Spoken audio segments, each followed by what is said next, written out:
Thank you all for coming. We're just going to give it a minute and then we'll get started.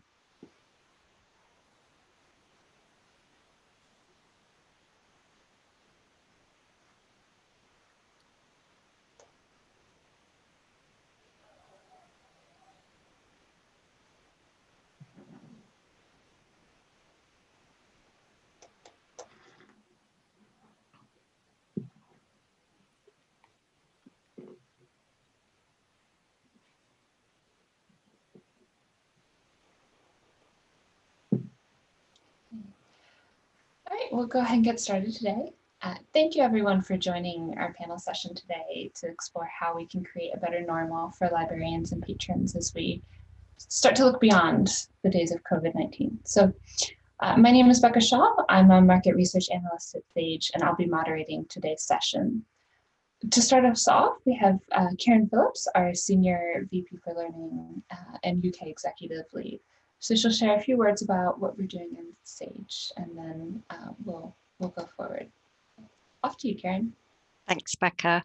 It's great to join you today for the webinar, and I just wanted to say a few words from Sage before passing on to the panel. So the impact of COVID on universities since March 2020 has been enormous, and I just wanted to pay tribute to you all for the extraordinary response that you made, delivering a really rapid shift to supporting teaching and research needs of remote institutions.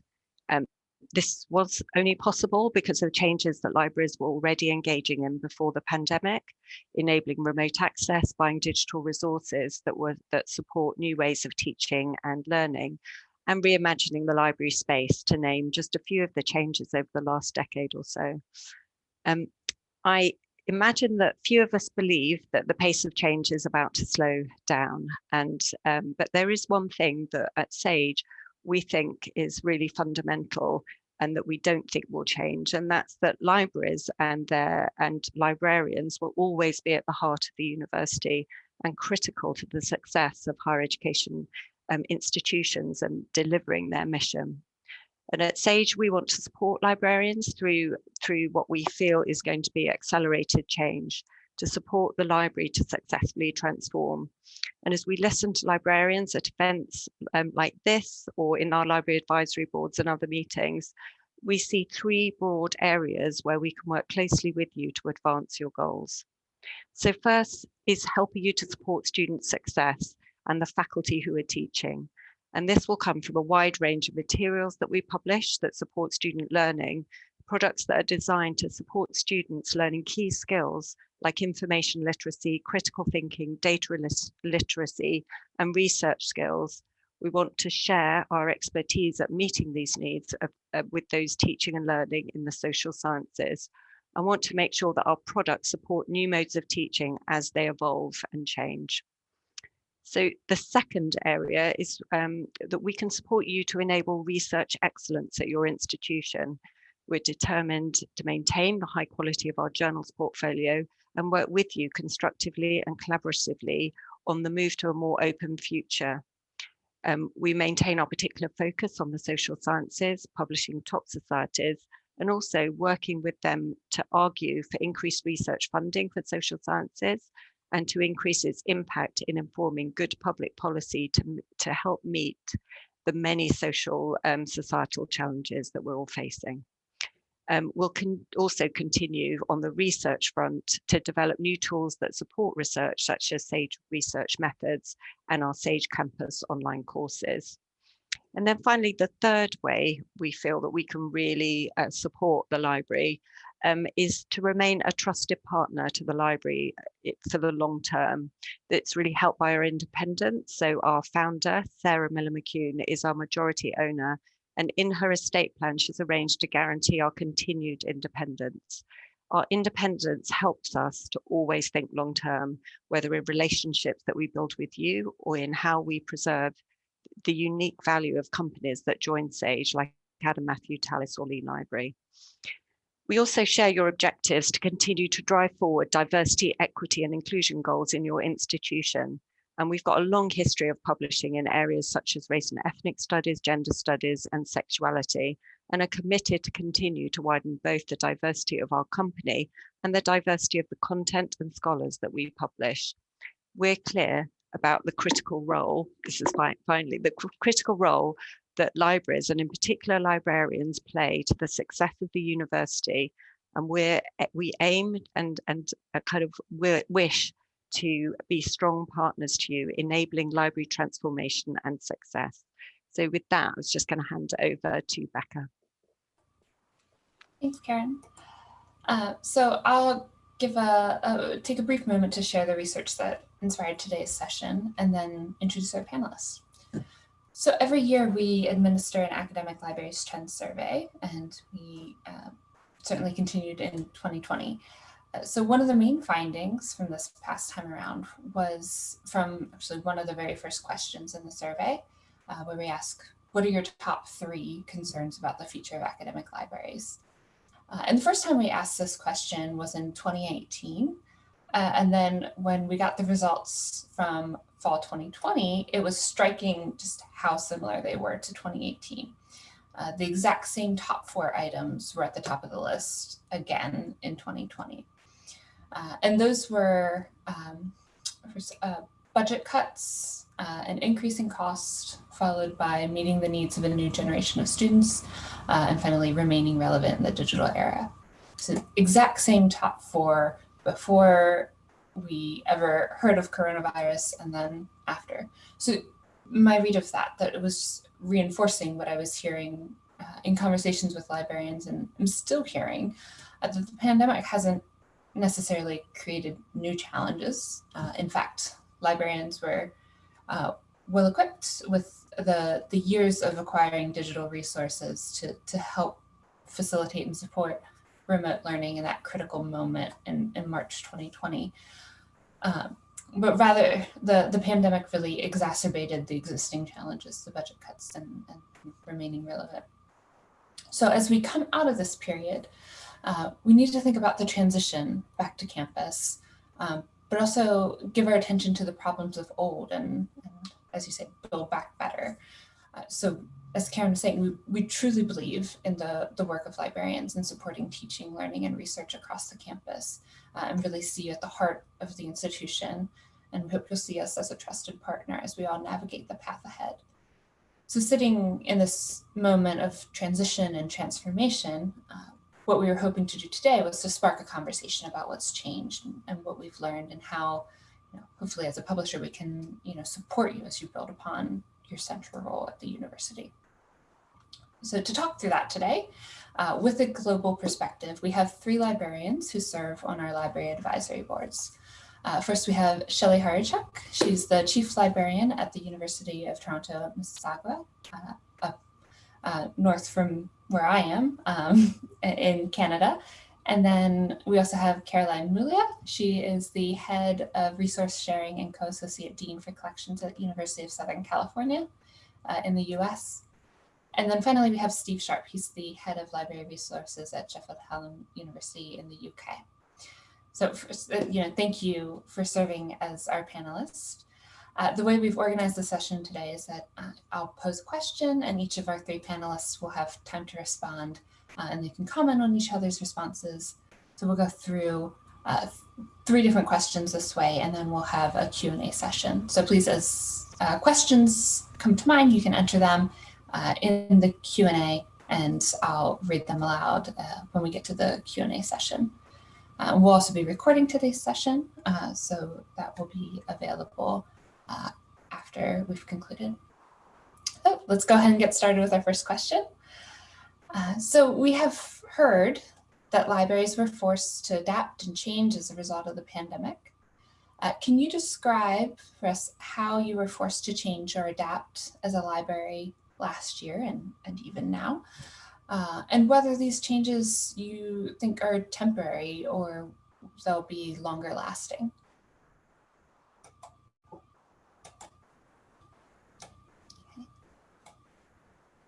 Would you like to start?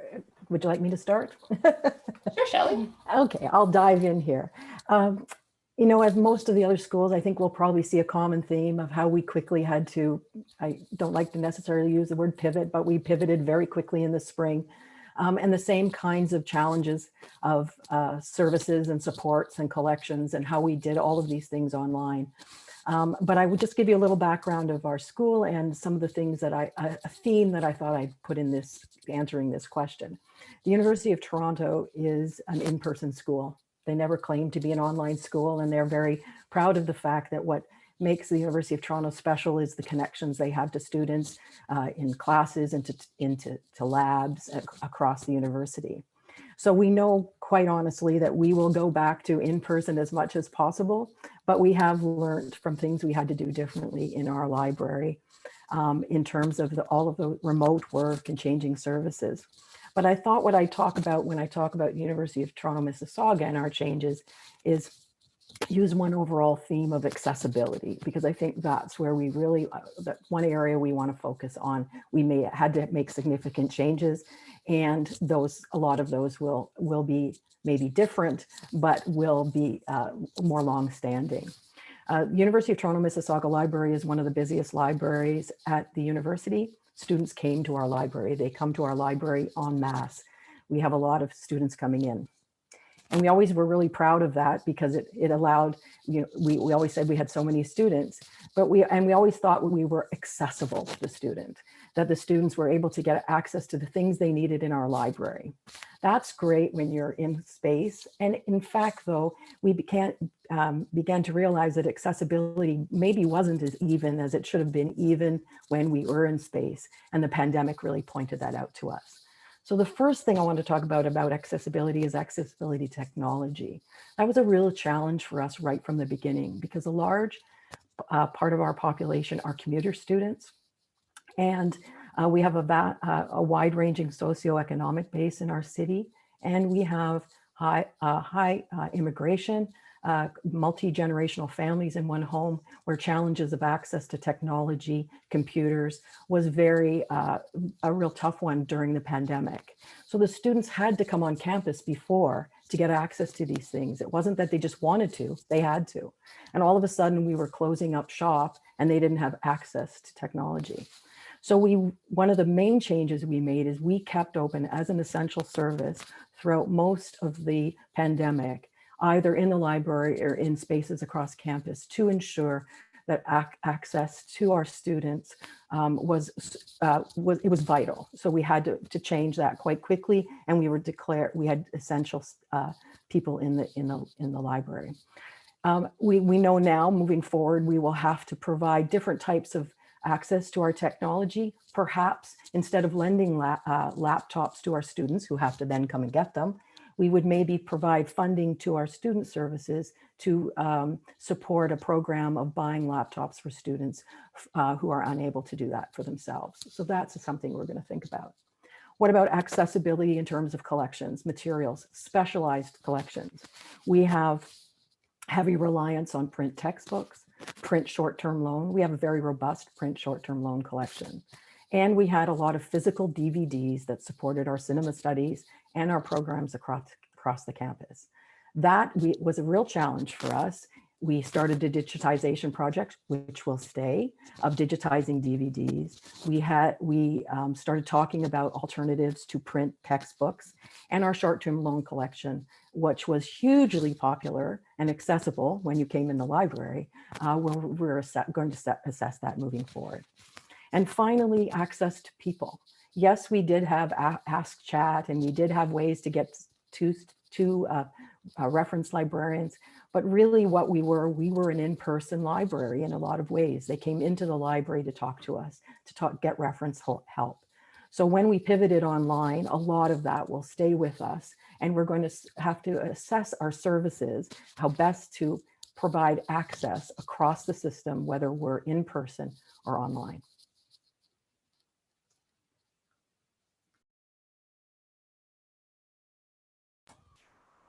Thanks, Shelley. I'm happy to sort of pick up where Shelley left off there, really, because then I would certainly echo an awful lot of what Shelley's said there, obviously from this side of the pond. Sheffield Hallam University is what in the UK is known as a post-92 university. So it's a former polytechnic that became a university in 1992. So while we've not got sort of the the big academic and research focus that some of the older Russell Group universities in the UK have, we can certainly trace our history back to the original Sheffield School College of Art, which goes back to 1848. So we have got a good history. We've got around 31,500 students. So we're in probably about the top 10 of sort of the big universities across the UK in terms of FTE numbers. And we have a very strong drive to be the leading applied university in the UK. We have a high level of students from the local area, a high percentage from, I suppose, what you would call lower socioeconomic backgrounds. So there is a real drive for inclusion, for equality, etc., across the institution. And like Toronto, we've got a high percentage of commuter students, distance learning students as well. We have a lot of apprenticeships. So a lot of, I suppose, what you would call the non-traditional students amongst our student population. So to pick up on a comment that Rebecca made, and sort of following on from the theme of accessibility, really, we've always had a strong drive to offer our services electronically. And I think it's probably fair to say that the key drive has been around the provision of information resources electronically. Now, whether that be databases, electronic journals, ebooks, etc. But certainly over the last 15 months, we've had a much greater drive to delivering our other library services. So the support for research support from our learning and teaching team, from our skills team as well, who have traditionally done an awful lot of face-to-face sessions with students, with academics to support them in their endeavours. There's been a huge drive to migrating that type of activity into an online landscape as well. I think, as Becca alluded to earlier on, I don't want to underestimate the challenge we've all faced, but I think in many ways libraries were very well placed going into the pandemic. And I would certainly say from my institutional perspective, around 80% of what we offered in terms of resources was delivered electronically anyway. So really our big challenge was around that remaining 20% and how we adjusted that to meet the challenge of the transition to online teaching and research. I think the biggest challenge for us has been around e-textbooks. We had never whole scale supported e-textbooks within the library. We dabbled our toes in the water a little bit with the odd textbook here and the odd textbook there, but nothing of any scale. And our biggest challenge really was in how we supported students at very short notice. And I think that's been the real key to this, that one of the real learning points for us has been the fact that we can change, and we can change in quite seismic ways very quickly. In the space of around 6 weeks, we actually went through a full tendering exercise to appoint an e-textbook supplier. And we all, at the same time, we were also simultaneously engaging with our academic staff to identify core textbooks, which from our perspective, the focus was on textbooks that were marked as essential on student reading lists. But there was also a lot of engagement with the academic community to make sure that we were focusing our, I'll call them limited funds, on the right textbooks. And I say limited funds, we weren't in the fortunate position of being given additional money by the university to support e-textbooks last year or during the current year. So anything we did was managed within our existing information resource envelope. So that presented huge challenges for us in terms of where we cut money from to create a pot to support e-textbooks. So it's been a sort of a very significant challenge. The library buildings, alongside all the other university buildings, were closed in mid-March. The library was reopened on the 21st of September, and it was amongst the first buildings on campus to reopen. So I think that speaks volumes to the value of the library to the institution. Unlike Shelley, who managed to sort of keep the services running throughout, we did have that short period of closure, but we were one of the first to reopen. So that as I say, that speaks huge volumes to us. Obviously, a lot of our services had to be transitioned very quickly. Not only were the physical buildings closed, but when we did reopen, the physical collections of books and journals were off limits to students. We had to make some significant system investments in terms of developing processes to allow us to service resource requirements through a click and collect service, an expanded postal loan service. We had always done that to support our distance learning students, but incrementally we added more and more constituencies of our user population to the postal loan service. We also then introduced a free post returns service, as it became clear that we'd got a lot of graduates who'd got a lot of outstanding material that they needed to return. And when we started to populate the building again in a very limited capacity, we also had to make huge investment in systems that allowed us to make all of the study spaces that were available bookable, pre-bookable, the materials that students wanted to use bookable, so that they were fetched off the shelf for them and were waiting for them when they came in. So it's been, despite having that huge preparedness in terms of the volume of our online resources, there's been an awful lot of work that's gone on behind the scenes to support our students.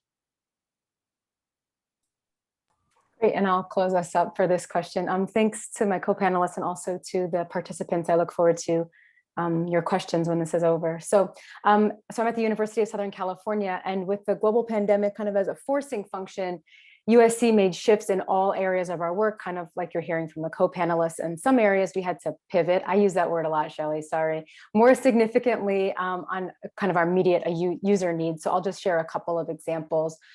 So remote teaching, learning, and research really centralized the Interlibrary Loan and Document Delivery Department, ILL. This represents one of those big changes. So ILLs are all about maintaining academic continuity. So we really pushed that piece in March 2020 when we all went into remote learning. The department of 4 people became a department at its height of over 25 people who we cross-trained to support the massive, as in 2,000% increase in user demands for scanned articles and book chapters, and then physical materials from the collection on campus, which was now inaccessible to users. The colleagues we trained came from public services, including people like branch library managers and their staff, who had great skills, but we had to put them to use in a different department. So essentially we connected the workload to the workforce. These colleagues were among the only on-site employees in the entire university for the better part of a year. And so we were paging materials from empty libraries, which was quite eerie at times, to say the very least. And one of my colleagues really liked telling ghost stories. And so that added to the eeriness, which was exciting for him and really horrifying for the rest of us. So this initiative is temporary, and the ILL department is shrinking back to its regular size for our fall 2021 reopening, with the knowledge that we can call upon all of our trained colleagues in the future if we need them. And so related to that, we increased, to Shelley's point, digitization operations of physical special collections materials that we needed for curricular use. So faculty, they couldn't bring their students into the reading rooms on campus, so we purchased scanners. And because of looming budget cuts, we really tried to borrow them from other departments on campus, but no such luck. We trained colleagues on materials handling and digitization standards, and then they set off to digitize. There was an entire initiative around it. And that initiative took a little bit longer to operationalize. We can talk more about that if you're interested. But then earlier this year, it became a working group that developed a rubric for in-house digitization. So that's an example of a longer term change. And then quickly, I wanted to mention, this question reminded me that transparent communication from our administration and empathy really helped us succeed in this very challenging time. So our dean held twice monthly drop-in sessions for all employees. She sent weekly check-in emails each Friday, and we had a libraries-wide forum with varying agenda topics, also twice monthly. So all of these communications, they were honest, they were forthright, they were compassionate. Our university, maybe y'all relate to this, they led us with clarity in some aspects, and then they were really obtuse in others. And so we relied on consistent information from our local leadership. And then on empathy, the fact that many of us cross-trained into other jobs under such kind of urgent circumstances, and even if it was only temporary, it kind of brought this we're in this together mentality. It was easier for us to adopt, and it really promoted empathy. So we talked about our well-being and our mental health, in some cases for the first time ever before. In Los Angeles, where infection rates were so high for so long, we really bonded over how we'd get through it together. And so I really hope that those aspects of our lives are here for that longer term as well. Can I follow up on that, Becca? I think that's a really important consideration. And a couple of things that Steve and Caroline have brought up is we had a lot right at the beginning when the pandemic started to play a role in March. There was a lot of push for our library to remain open. Our administration felt it was an important space that needed to stay open. And there was, as my colleagues would know, there was a lot of push from me to not do that. My number one priority at the beginning of all of this, right to the end, was the safety and the security of the staff and perhaps the students coming in. And that drove a lot of our decision making. So while we stayed open to working in the library, but not services.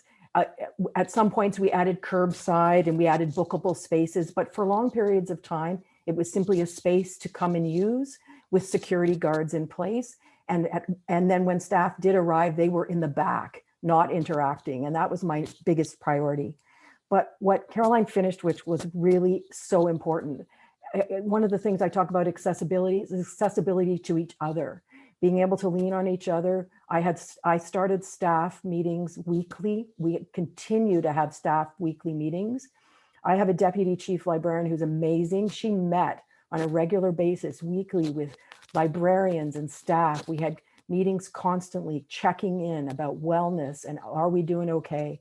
And I think that we kind of really bonded over the experience of pivoting and all the services and all the things we had to do to support teaching and learning and research, but also to support each other. And I think that was one of the most successful things that came out of this, and the thing that I really, you think when you're on campus, you're really connected, but this made us connect even more because we had to support each other. So I think that's something that we really want to maintain, is that sense of team and the sense of that we had each other's back. That was really important. Thank you all. Lots of different things going on, but as you pointed out at the beginning, I think Shelley's a lot of similarities to what everyone's doing. So our next question. So the mass migration to online teaching provided, I'm sure, some real challenges, but perhaps some learning opportunities too. So what did your library learn from this massive shift to remote or online teaching that will most help you next year and beyond, even after classrooms kind of return to some sense of normality? I can start us off on this one. So first we learned that we could do it, right? Like in the beginning we thought, oh, can we do it? But I think immediately, my colleagues in reference and instruction are incredible, and they spent a lot of time on Zoom, especially in those early weeks, even more than the rest of us. Just like faculty had to modify their learning outcomes for a remote environment, so did the librarians. So I'll try to offer a couple of examples. Tools like LibGuides, online quizzes, short video tutorials poised us to offer immediately online solutions, right? Or offer those solutions immediately. We didn't have to move, quote, everything online, as some folks outside of the libraries feared, like, how are you going to do this? We've been doing this for a long time, right? Operating in a web environment, providing thousands of databases filled with great information. So that was a useful start. At the start of the pandemic, we created more robust tutorial libraries and everyone updated their LibGuides. There was sort of a big push in the early weeks to make sure that our public-facing LibGuides were up to date and could provide relevant information, including some of the new language around the global pandemic. And I think that will stick around, that kind of regular or rigorous updating, and then using those tutorial libraries even more than we already were. Another example is that we scaled differently in certain areas. So my primary source instruction colleague in special collections, who's used to hosting classes and laying out materials and having a very particular and unique hands-on in-person experience, she couldn't do it, right? So she used Scalar, which is one of, but a really great free open source authoring and publishing platform, to create a primary source literacy tool that faculty could use or that they could assign to their students. So it really helped her manage the requests that she was receiving while also providing much needed librarian support to faculty colleagues asynchronously. And so that's something that I think will continue as well. And so these kind of 2 points about different tools have shaped our teaching and learning presence on campus. I really hope that both of these do indeed remain. And then I'll just add one more example, which is that we experimented with really long reference hours in the beginning.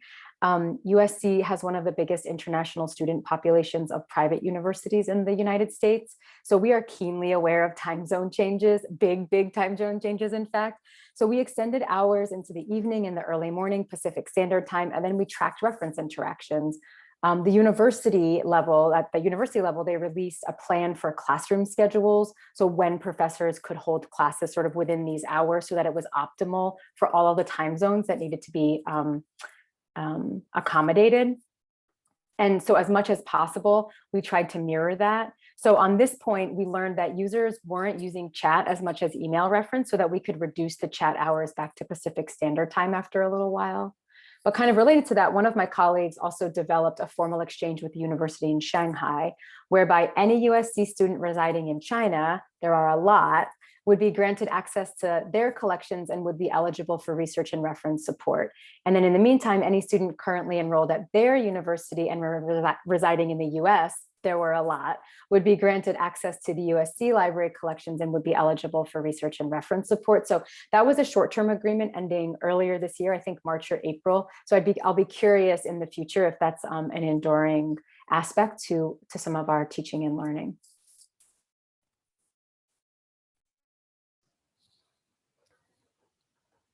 I can go ahead. It's really, I think it's funny, when you say challenges and the learning opportunities, I think we are still in limited, we're not back in the library yet. And so we are still dealing through online summer courses and our online experiences. So we're probably not at the stage where I say to everybody, okay, so these were challenges. What did we learn from this? It's probably too soon. They're still numb from what we're learning from the challenges. But I will Caroline was mentioning about technology around the world and the time changes. We also have, the University of Toronto actually has 90,000 students, which is a huge institution, of which we have about 16,000 of them on our campus. But we have a large international student component across the system, and that was a big challenge, not only in terms of technology and access to materials, but in terms of restrictions placed in the country of origin that didn't allow them to actually go into use certain databases, use certain systems. So those were challenges we had to meet at the university level. So that was quite significant.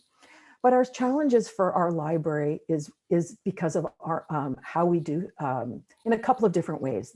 First of all, the challenge of services. We are highly integrated into our campus through our liaison model and through the kinds of services we supply. So once we moved online, these were areas where we really struggled because, first of all, our liaison model, though we're very proud of it, it's very robust, is highly integrated. And even before the pandemic, issues of capacity and issues of just being able to meet the needs of our faculty, who relied quite heavily on the librarians, was something we were talking about. So we took an already stretched group of librarians who became instant supports to a lot of faculty And it wasn't simply about teaching in the classroom. It was about how to use technology, when to use technology, how do we support the faculty member and the students. They were learning technologies as well, and they were leaning on the librarians to not only teach them, but to help them in the classroom. I think sometimes our librarians felt a little bit taken advantage of in some ways. We had faculty asking librarians, can you come to the first 5 classes I teach and help me? You know, we sometimes felt that like we couldn't be everything to everybody before, and we certainly are struggling with it now. They were in the classroom, as you were saying, we were doing quizzes, embedded quizzes, all those kinds of things, learning new platforms. The University of Toronto did not insist on one platform for teaching. So, you know, faculty were coming to our librarians and saying, I'm using BB Collaborate, I'm using this really cool video system. Can you teach me how to use it? And these were the kinds of things they were getting. So what we found in the end was that there was a realization that our instructors and faculty thought the librarians were their best friends. They were going to help them. What I tell the librarians all the time, and it was really important during this time, was you can say no or not now. And if you can't say no, I'll say it for you. We could not simply, to the hundreds of classes, simply be in each and every one of them. So moving forward, what we've learned is we need to put into place best practices, really look at our capacity and control the narrative on this, because it not only impacted on, you know, the ability to do the job as best we could, it impacted on the physical and mental health of our librarians and staff. And it was a deep concern to me. And the final thing that is quite different in our library that had a major impact and was a major challenge is that our learning management system, it is Canvas, at U of T we call it Quirkus, is managed in the library. Our team of instructional technology, librarians and staff manage Quirkus for the campus. It is a huge, huge service point for us. And in the pandemic, it was almost overwhelming.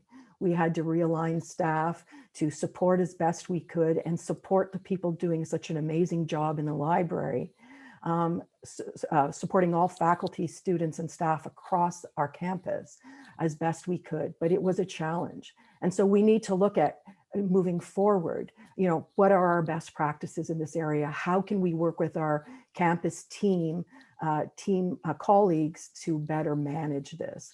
So we had a lot of challenges, and we have, I think, learned, and moving forward, we'll kind of take those into a future when we move back on campus.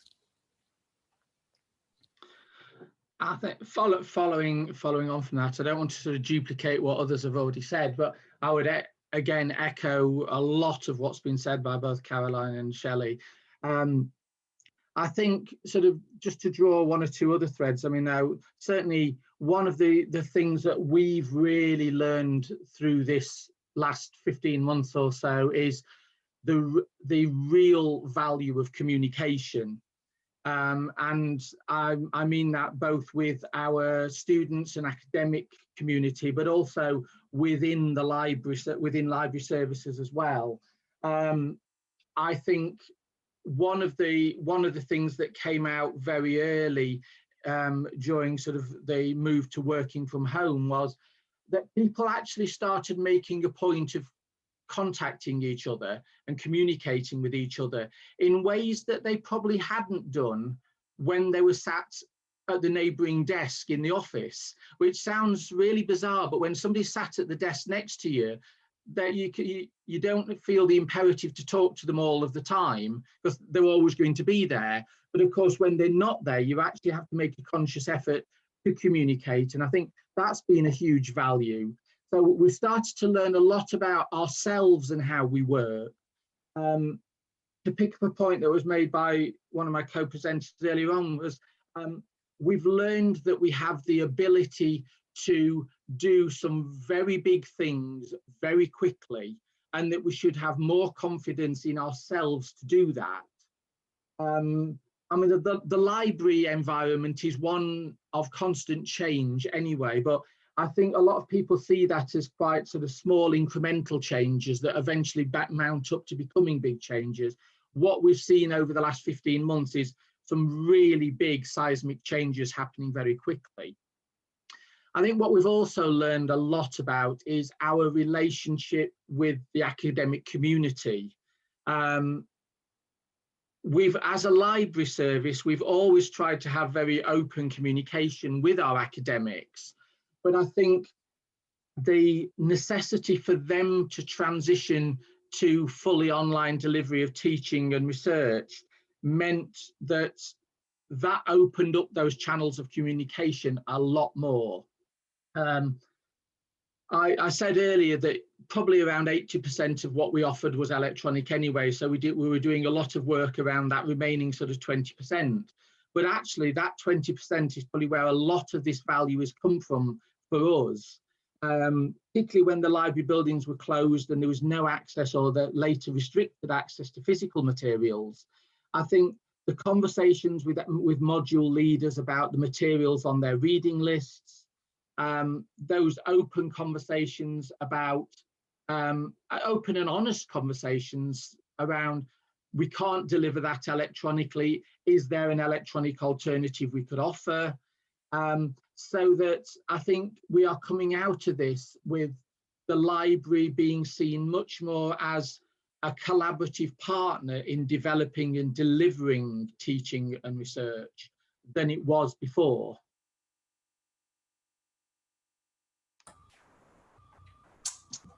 Thanks, Steve, and thanks, Caroline and Shelley.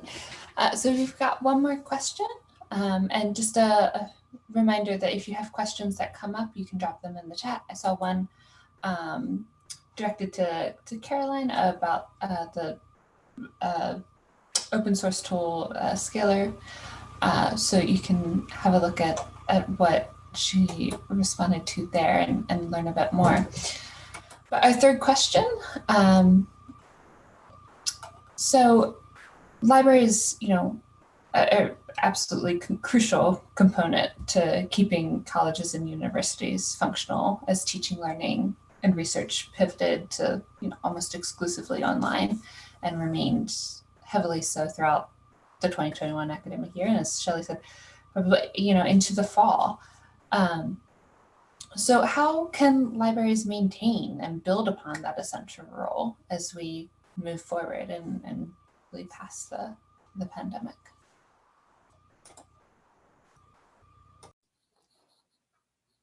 Want to go, Shelley, or do you want me to go? You can go ahead first if you want. So we're all very familiar with like the lurching forward to unmute, Yes. Okay, I'll Go ahead. So this is a great question, and I think gets to pieces of the first question about the sustained changes that are born from the global pandemic era. Sort of how this conversation started. I'm really proud of the work that we've done at USC to maintain, or as you note in your question, Rebecca, really lead the academic continuity. And I'm really so proud of what other libraries have done amidst, budget cuts, rising costs of pretty much everything, really long lead times on deliveries, and inconsistency in some of our infrastructure. Just truly incredible. So I have a few ideas about how to maintain this role. First, I really think, and I was reflecting on this, I really think we need to reflect on and recognize what we went through or continue to experience. So some of us put our heads down and just worked for the last year and a half, and that was that. But a lot has changed. There's a few really great articles on the impact of research and scholarship outputs. Spoiler alert, the negative impact, especially for people who had to provide care inside their home. So a lot of parents, a lot of children of aging families as a result of this pandemic. So parents have spent a lot more time with kids, which is not always easy and sometimes nearly impossible. I can speak from personal experience there. People have lost jobs. People died in this pandemic, right? We experienced a lot. And to sort of stretch it out a bit more, it's an experience that most of us growing up with privilege in the United States, where I am, have not experienced before. I can think of the AIDS crisis maybe coming close. And that's just the health crisis, right? We also experienced divisive politics and a need to, yet again, critically examine white supremacy in America. If we can't reflect on what's just happened to us, we really will not have learned enough. And I don't think our libraries will be sustainable in the future.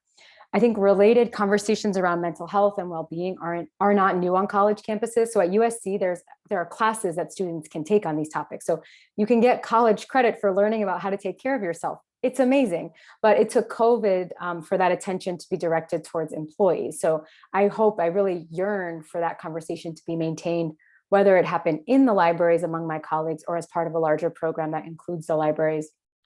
And then just maybe one final note, specifically related to library operations, which I'm sure was the intention of this question.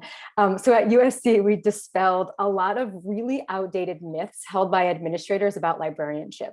We are mostly physical. Nope. Right? We can't pivot as quickly as others. Nope.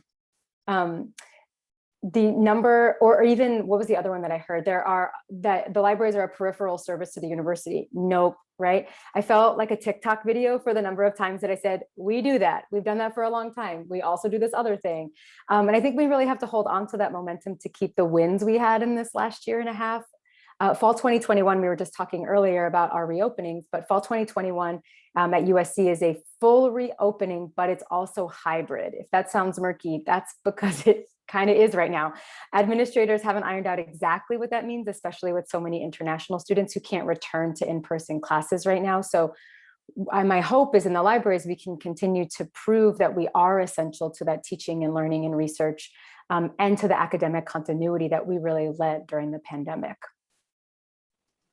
Okay, Shelley. I can just say ditto.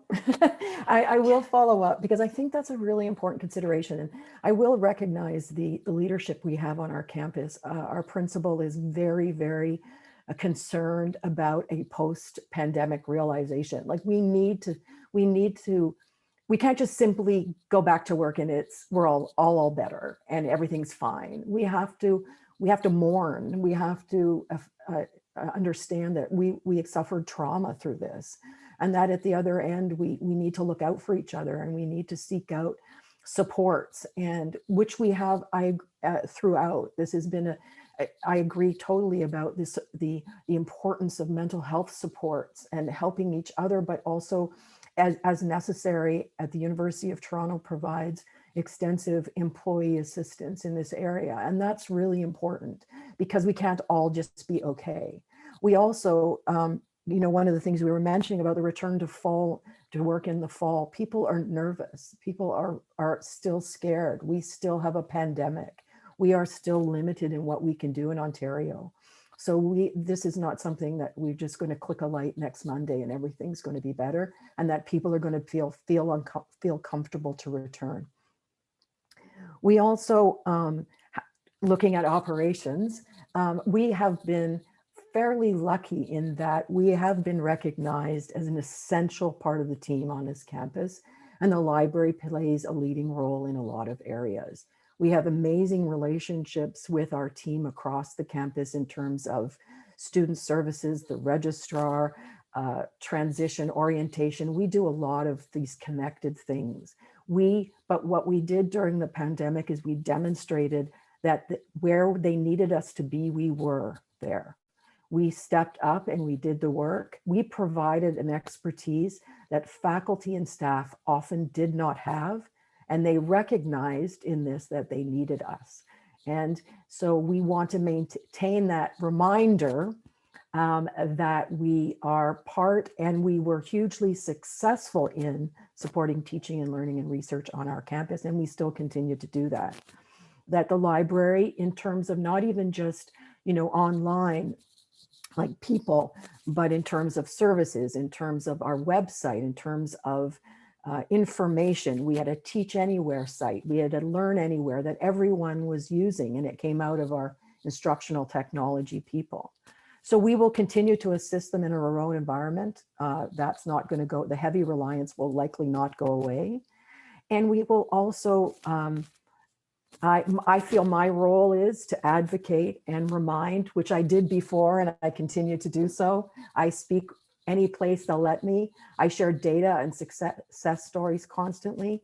And moving forward, we continue to reach out to our partnerships and our collaborations and remind everybody that our role is to be there and to be supporting, not just supporting, but teammates and colleagues in this process, regardless of whether we're online or in person. And at the risk of sounding cliched, I'm also going to say ditto to that and to Carolyn's talk earlier on. I think just drawing out probably one or two ideas that probably are slightly different. I think one of the key things that we've seen through this last 15 months is the value of communication. So I think in order to maintain our position as sort of central to the university, I think one of the key thing is that we need to keep those communication channels open, and that, you know, those conversations that were happening under duress during the last 15 months were not an end in themselves. They were the starting point for building those stronger relationships with our student body, with our academic body, but I would also add in there sort of with other services and departments within the institution as well. I know, for example, we've come out of this as a library service with much stronger relationships with our finance team, with our procurement team, with the university's IT team as well. And that came out of one of those sort of emergency conversations where academics were alternately contacting either the library or the IT team because they wanted something new, a new resource. And they weren't drawing a distinction between whether it was sort of infrastructure and software or whether it was a traditional library resource. So we were finding that a lot of the wrong requests were going to the wrong place. So that meant that we needed to have those stronger conversations with the university's IT team so that we were doing that sort of channeling and filtering of those requests behind the scenes. So I think that's going to be absolutely key, that we continue to keep those communication channels open. I think also one of the key sort of mantras that I think we as a service are coming out of this with is that we need to maintain a focus on outcomes rather than that traditional focus on process. I think libraries have probably been, over the years, have probably been very guilty about being hung up on the process by which you do something, and have possibly lost sight of that end product, the outcome. Whereas having to deliver things in such short spaces of time, we've had to focus on the outcomes and not worry about how we get to them. We just need to get to those outcomes. And I think we really need to maintain that outcome-centric view of the world. And I think also in terms of, just one quick thing, because I know we're running out of time for sort of the Q&A really. I think it's still very early days, as Shelley said, in terms of knowing what sort of academia is going to look like next year and in subsequent years. So it's hard for us to sort of plan absolutely. But I think one of the things that we do know is that we are looking at much more hybrid working. We're therefore going to be looking at less staff in library and other academic and professional services. So there is certainly going to be a repurposing of space on campus, and particularly sort of office space, and the creation of potentially, or freeing up of more space that could potentially become student or academic space. So I think that gives us a real opportunity to engage more fully with that wider academic community in terms of how the library space is used and valued by our colleagues across the institution. Thanks, Steve. So we'll turn now to the Q&A, and I'm going to start with, there's a few questions on this in here about how you make the transition of getting employees back into the library. There's one here, is somebody's just their own experience this week, spending a full day in the library on Monday and finding it exhausting. So the questions in the chat revolve around, you know, what are the plans for bringing people back? And then any guidance or suggestions about making that transition easier. So if anyone has any thoughts on that, please chime in. Can I just mention really quickly, that's one of the things we are talking about, is almost like an accommodation. If someone's been away for a long time, off sick perhaps, that you can't just simply show up on a Monday and be able to work a full week. First of all, you always have to also buy new clothes other than sweatpants. But more importantly, you also have to be, you know, that's exhausting. So we have to talk about that. We are in the stages now of talking about a return to work and how that will look. But there are a lot of still unknowns. as of now, our government still has the bylaw in place that in Ontario, that physical distancing and masks will be required into October. So that means our September will look very different in terms of where we put people and how do they work in terms of physical distancing. So even the student spaces will still look different in our library. So those are kinds of things we're talking about now and kind of developing scenarios A, B, and C, and hoping that one of those scenarios, it won't be E or F that comes into place, so that we are looking at those for sure.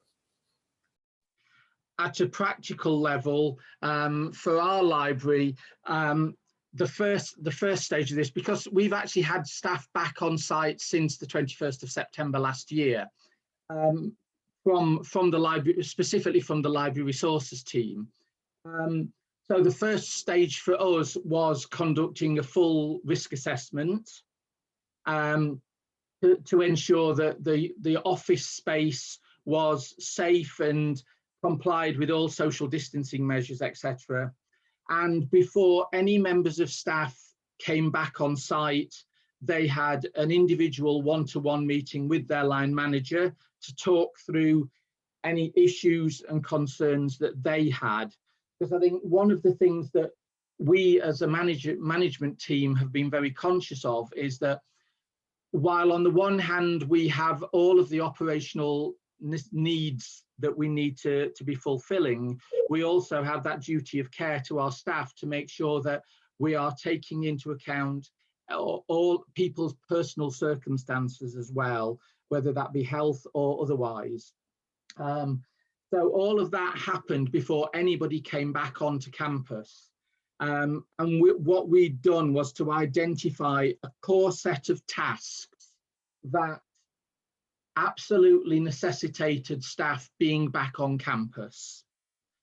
And as a management team, we'd done some work around estimating how much time was going to be required each week for those tasks, so that when we came to look at bringing staff back onto site, we were only bringing back on site the numbers of staff we absolutely needed to fulfill those on-campus tasks. And that remains the case, really. The message from the university is still very much that you continue to work from home unless there is an operational need for you to be on campus.